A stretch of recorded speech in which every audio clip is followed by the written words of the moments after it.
राधे राधे प्यारे विद्यार्थियों, basic concept of chemistry chapter में अपन पढ़ रहे थे तुल्यांकी भार।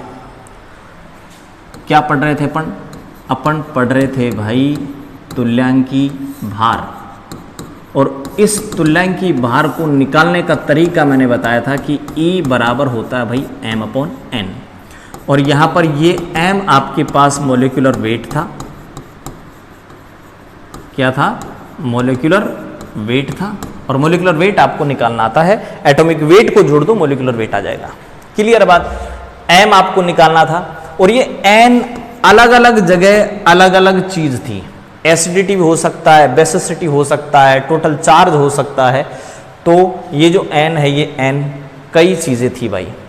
अगर एसिड था तो बेसिसिटी थी, बेस था तो एसिडिटी थी, कोई आयन था तो चार्ज था, कोई साल्ट था तो उस पर टोटल पॉजिटिव या नेगेटिव चार्ज था।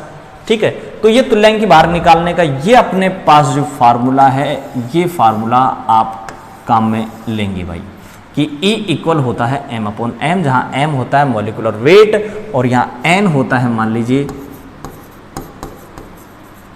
वैलेंसी। मैं वैलेंसी लिख देता हूं, जैसे सोडियम Na+1 है उसकी वैलेंसी 1 होती है।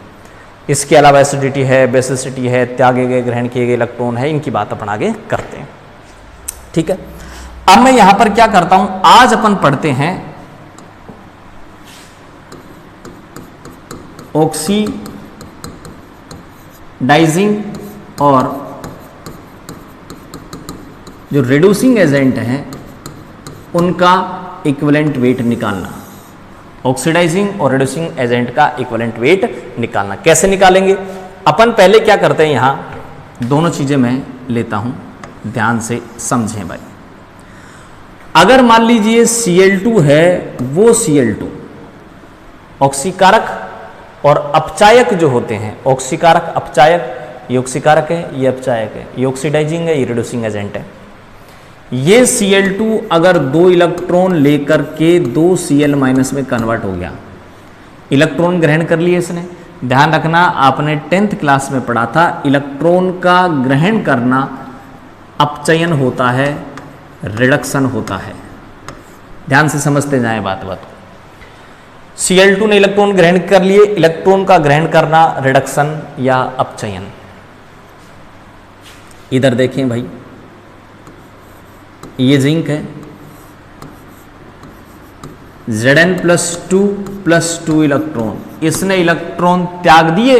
इलेक्ट्रॉन का त्यागना कहलाता है भाई ऑक्सीकरण, ऑक्सीडेशन। तो एक तो बता दिया मैंने आपको अपचयन, एक बता दिया ऑक्सीकरण, ऑक्सीडेशन, रिडक्शन। डेफिनेशन क्या होगी बताएं? रिडक्शन की डेफिनेशन क्या होगी? इलेक्ट्रॉन का ग्रहण करना रिडक्शन कहलाता है, जबकि इलेक्ट्रॉन का त्यागना ऑक्सीडेशन कहलाता है। ठीक है, अब जिस कंपाउंड का या जिस पदार्थ का रिडक्शन होता है वो ऑक्सीडाइजिंग होता है भाई। तो ये जो Cl2 है, ये Cl2 यहां पर ऑक्सीडाइजिंग एजेंट है भाई। तो आप मेरे को ये बता दें कि ऑक्सीडाइजिंग एजेंट क्या होता है जो इलेक्ट्रॉन गेन करता है, ग्रहण करता है। ऑक्सीडाइजिंग एजेंट की डेफिनेशन आपको समझ में आ गई होगी।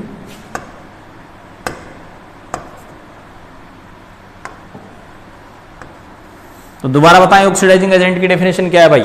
जो इलेक्ट्रॉन गेन करता है, ग्रहण करता है, वो ऑक्सीडाइजिंग एजेंट होता है। ये क्या कर रहा है? इलेक्ट्रॉन त्याग रहा है, ऑक्सीडेशन। और जिसका ऑक्सीकरण होता है वो होता है भाई रिड्यूसिंग एजेंट। तो आपको यहां पर मैंने ऑक्सीडाइजिंग एजेंट बता दिया, रिड्यूसिंग एजेंट बता दिया कि होते क्या हैं। दोबारा सुन लें, ऑक्सीडाइजिंग एजेंट का मीन्स आपके पास ये ऑक्सीकारक है, ये अपचायक है। ऑक्सीकारक अपचायक बता दिए। अब मैं यहां इनके इक्विवेलेंट वेट निकालना बता रहा हूं। इस Cl2 का इक्विवेलेंट वेट क्या होगा, जिंक का इक्विवेलेंट वेट क्या होगा? तो फार्मूला तो वही है अपने पास, क्या? E equal m/n। और यहां पर m आपको पता है वो ही क्या, मोलिक्यूलर वेट। एटॉमिक वेट भी हो सकता है भाई, कोई अगर एलिमेंट हो तो, जैसे जिंक है तो जिंक का तो क्या होगा, एटॉमिक वेट ही आएगा भाई, ठीक है ना, तो ध्यान रखना ही। तो m क्या ले लिया बताओ, मैंने मोलिकुलर वेट ले लिया। और बात बड़ी इंपॉर्टेंट है कि यहां n क्या है, n क्या है, जितने इलेक्ट्रॉन ये ग्रहण कर रहा है वो है यहां n। तो यहां n क्या है भाई, n है नंबर ऑफ इलेक्ट्रॉन गेन, ठीक है। तो इलेक्ट्रॉनों की संख्या है जो ग्रहण की जाती है, 2 इलेक्ट्रॉन ग्रहण किए गए, 2 का भाग दे देंगे।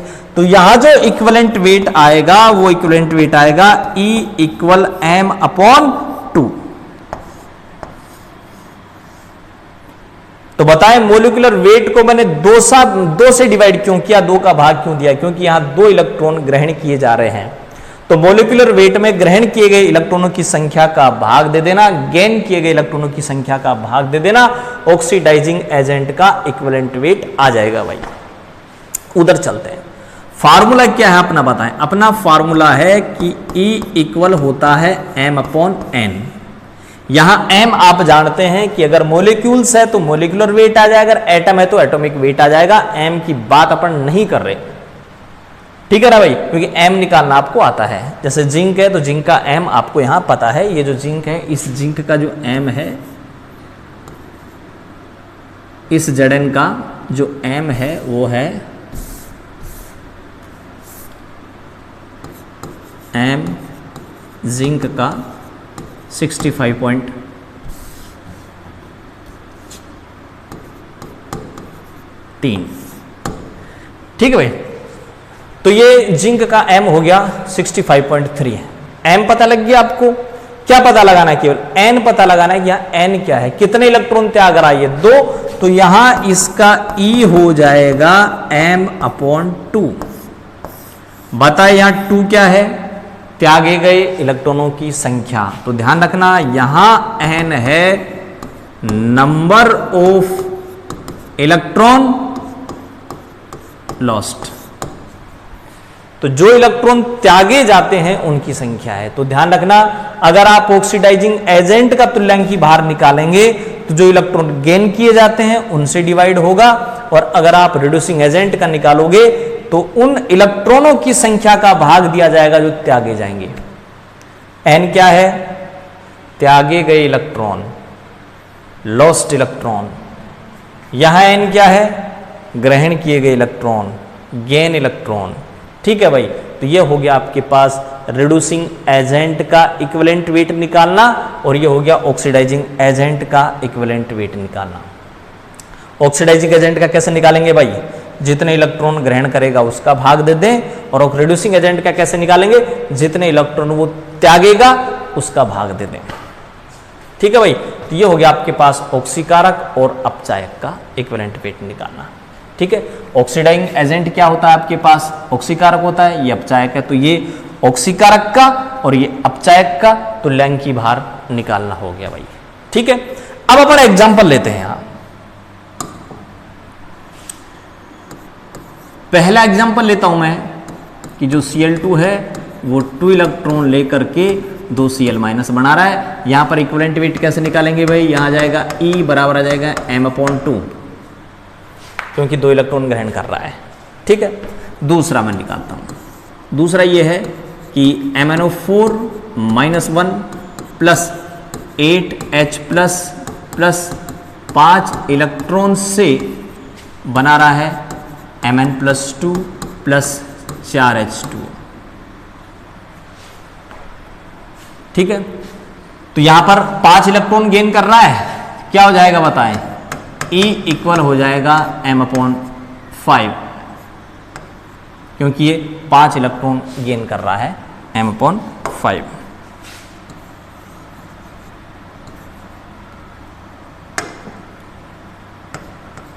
ये लो भाई। दूसरा MnO4 -1 प्लस 2H2O से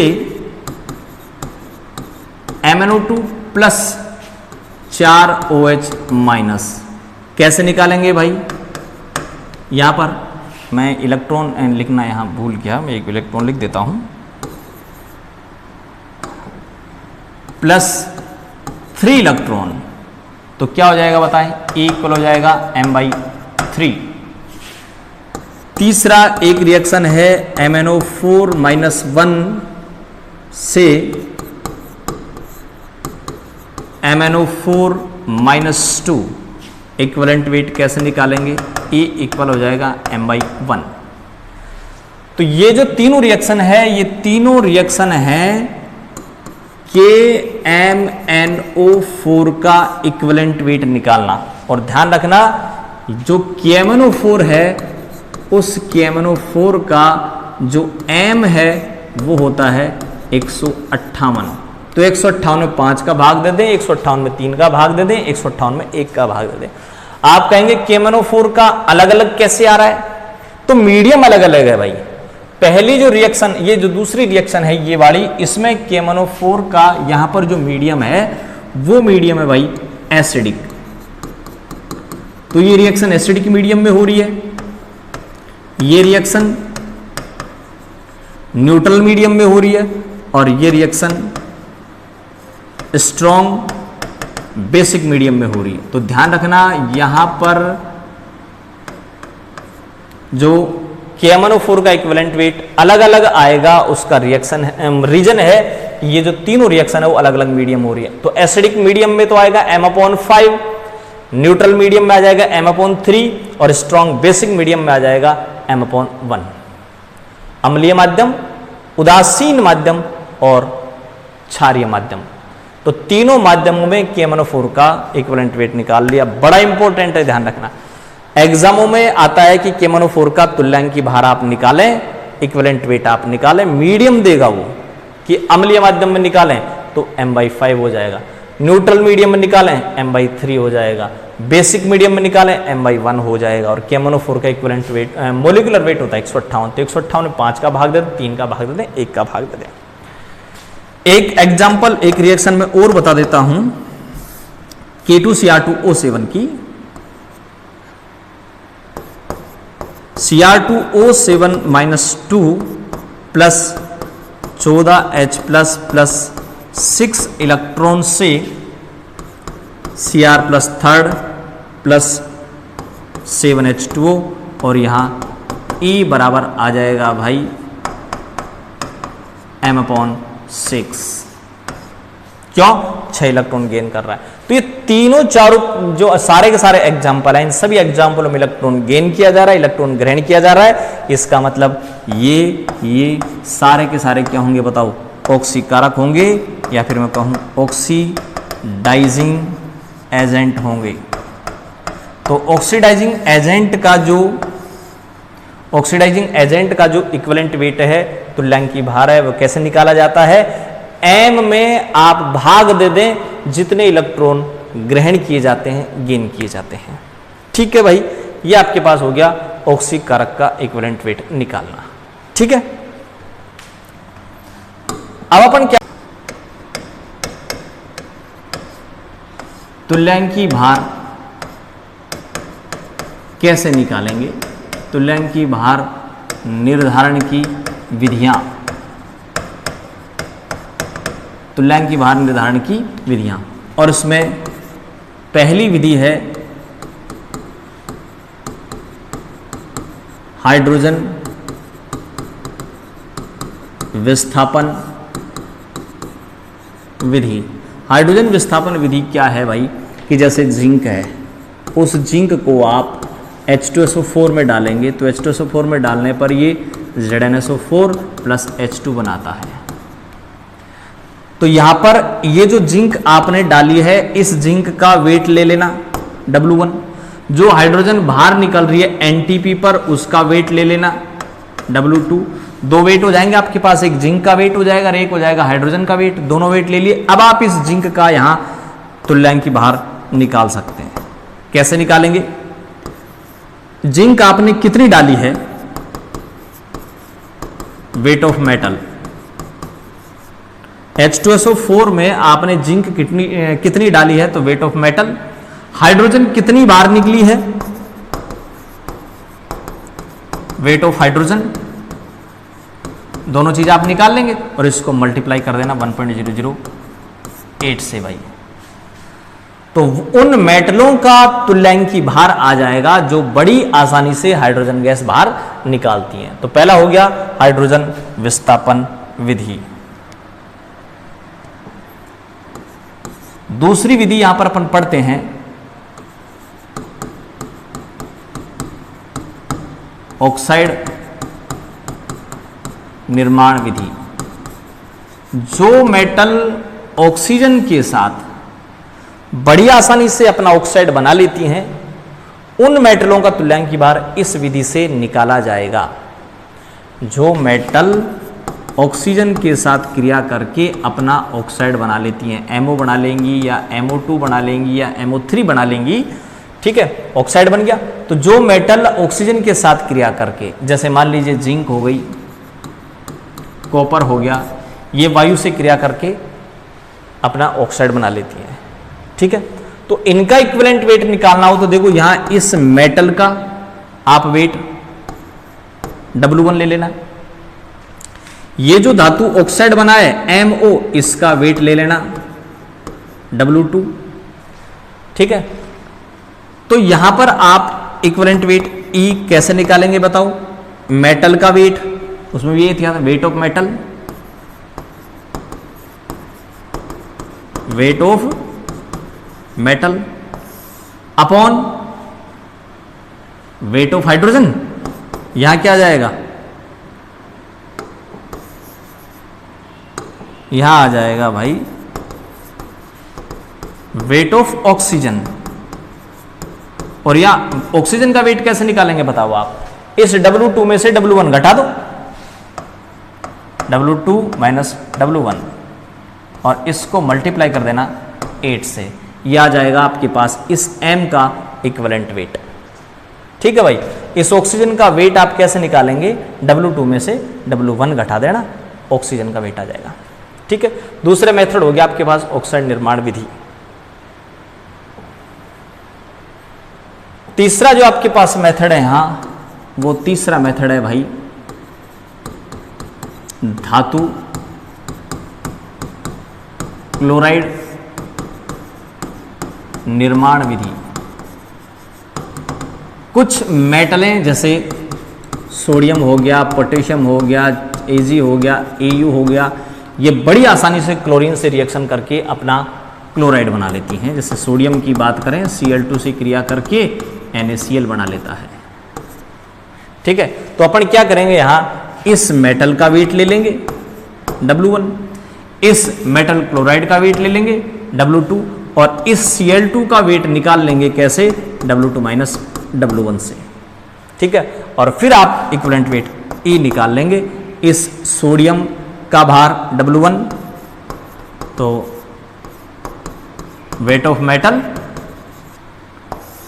इस मेटल का अपॉन वेट ऑफ क्लोरीन, इस क्लोरीन का वेट, और इसको मल्टीप्लाई करते हैं 35.5 से। इक्विवेलेंट वेट आ जाएगा किसका भाई? इन मेटलों का, सोडियम, पोटेशियम, Ag, Au जैसी मेटलों का इक्विवेलेंट वेट आ जाएगा। तो इक्विवेलेंट वेट निकालने की जो तरीके आपके पास हैं हो गए, पहला है भाई हाइड्रोजन विस्थापन विधि। जो मेटल अम्लों से क्रिया करके हाइड्रोजन देती हैं, उनका इक्विवेलेंट वेट इस विधि से निकाला जाता है। जो मेटल ऑक्सीजन से क्रिया करके बड़ी आसानी से ऑक्साइड बना लेती हैं, उनका इक्विवेलेंट वेट तुल्यांकी भार निकाला जाता है ऑक्साइड निर्माण विधि से।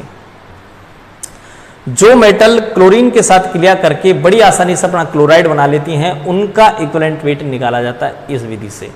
तो ये आपके पास इक्विवेलेंट वेट निकालने का जो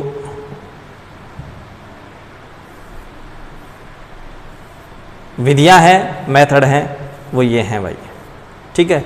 और अब मैं आपको यहां एक फार्मूला और बताता हूं। देखो, आपने इक्विवेलेंट वेट जो निकाला था, वो ये निकाला था भाई कि E बराबर m/n। m यहां पर क्या था बताओ? m यहां पर या तो एटॉमिक वेट था, या यहां पर ये मोलिकुलर वेट था। ठीक है, और ये जो n था, ये n अलग अलग जगह अलग अलग लिया था। कहीं पर आपने इसको लिया था एसिडिटी लिया था, कहीं आपने इसको बेसिसिटी लिया था, कहीं आपने इसको वैलेंसी लिया था, कहीं आपने इसको टोटल नेगेटिव या पॉजिटिव चार्ज लिया था, कहीं आपने नंबर ऑफ इलेक्ट्रॉन गेन लिया था, कहीं आपने इसको नंबर ऑफ इलेक्ट्रॉन जो त्यागे गए हैं वो लिया था। तो ये आपके पास हो गया भाई n निकालना सीख जाओ, n का भाग दे दो, m में इक्विवेलेंट वेट आ जाएगा। तो इक्विवेलेंट वेट निकालने का ये तरीका था। ठीक है, और फिर इसके निर्धारण की 3 विधियां अपन ने पढ़ ली अभी। ठीक है भाई, पहले आपने हाइड्रोजन डिस्प्लेसमेंट पढ़ लिया, दूसरा आपने मेटल क्लोराइड फॉर्मेशन पढ़ लिया, एक आपने ऑक्साइड फॉर्मेशन पढ़ लिया। 3 विधियों से आप इक्विवेलेंट वेट निकाल सकते हैं। कल अपन अगले वीडियो के साथ आपको फिर कोई नया टॉपिक लेकर के हाजिर होऊंगा। तब तक के लिए आप घर रहें,